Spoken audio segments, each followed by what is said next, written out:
Hey everyone, today I'm going to be talking about scaffolding.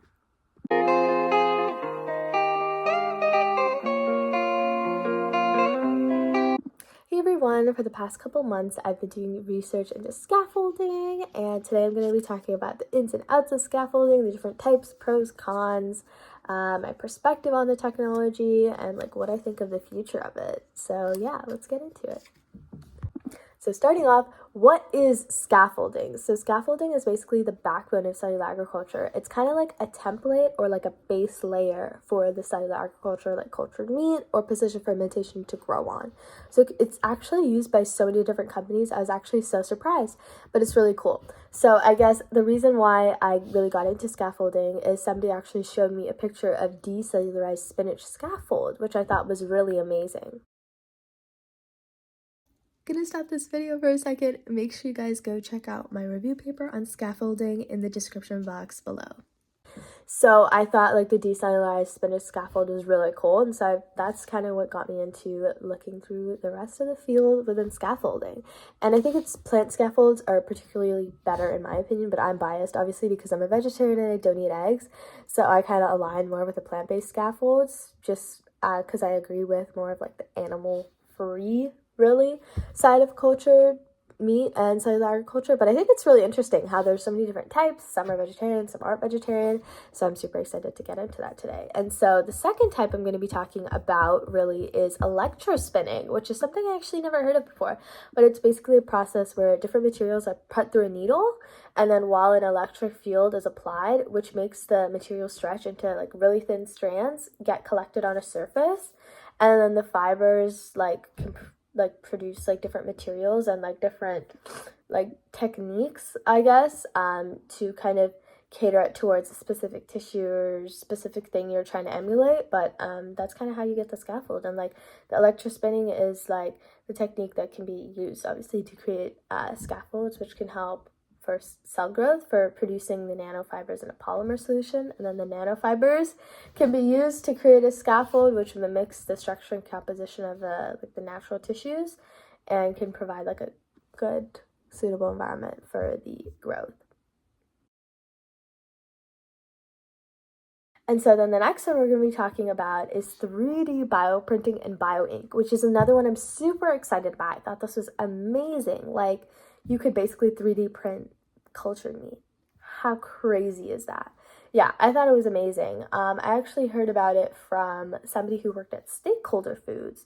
So they have like a printer where they can kind of like print different cuts of meat. They can print like, I don't know, there's like a lot of different settings, but I thought it was amazing. So it's basically like, it really like allows like the 3D creation process, and it allows it to be catered towards what you want really, because like it's easier to kind of create like the ground beef in cultured meat rather than like a whole cut of steak or something. So it's kind of really interesting, and there's like different kind of ways, but I guess I'll kind of start with the one I know. So it's basically like pre-polymer solutions or like containing cells, which is like bioink, are placed on a surface like layer by layer under like basically with a CAD system, so like a computer aided designing process. So that's kind of like computer controlling how many layers and like what direction, what way, because the cell growth is very different in each kind of steak, and like the texture is really different. And so then they kind of just keep on layering them, and then they kind of just like watch it, monitor it to make sure that it's kind of like going on the right level, it's creating the right cut of steak, right cut of meat, etc. And then there's also two different kinds of bioink. So there's like, number one is scaffold based bioink, which contains a hydrogel, which is like, yeah, and then that's printed along with cells. And then there's also scaffold free bioink, which only contains large cellular components such as tissue strands or spheroids, which I think is crazy. I think there's two types. And bioink technically has to be food grade and edible, and it also has to be compatible with the animal cells in cellular agriculture. So it's kind of like tricky because they kind of have to find the sweet spot. A really cool thing, and there's a bunch of pros and cons because obviously like there's so many different things to take in account with scaffolding, and there's just so many like problems that are, I guess, like being tackled in the cellular agriculture space overall.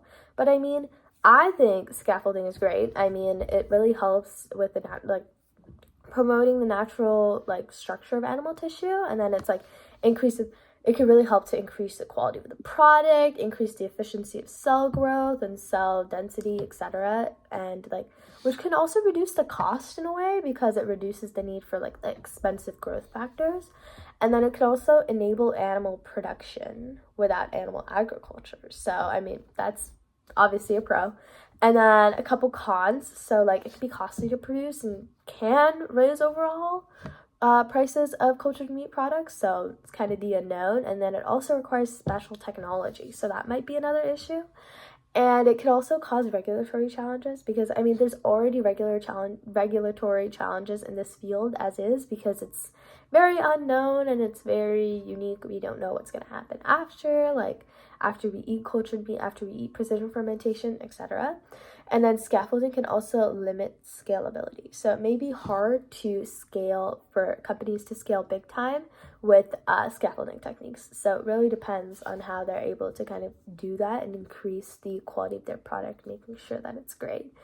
And so now, like, my perspective on the techniques, like, as I said before, I'm personally fascinated by, like, plant-based scaffolds, but, I mean, there's definitely room to grow in all the other fields. I think definitely, like, electrospinning is something that could definitely be used in the future, but I think it might require some specific technology, which would be hard to find. The next thing I really think is bioprinting and bioink. I think really right now that's probably what I'm leaning towards, and probably like plant-based scaffolds as well, just because I feel like in my mind they seem the most interesting and simple, I guess. Simple in a way, simple as it could get, I guess.